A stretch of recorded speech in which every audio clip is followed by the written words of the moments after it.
hei hi kurtai fupar ni ya alak mulo te tan kan ron lak sak cheu ni hei anal ve khop mai mun phia te po ang tre bani hei hi nikum fulin hun march thabor chovela kan huana kan phum ve mai mai kha ni ya hei tu chuan lo troi dar na sa to mai fu hi thil pung du tak mai thlai chin hlok tak ani mel khop mai in bul huana hei fe atan le engi lo da atana kan da ve mai mai kha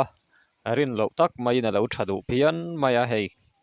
a troi dar lui to mai big khat chau atira big khat chau kan da ni si kha apeng tam to khop mai hei Mizoram leilung fa te kan van nei em na chu henga te hian a lo lang thina thil eng po khoi muna po thadu em vek zel ni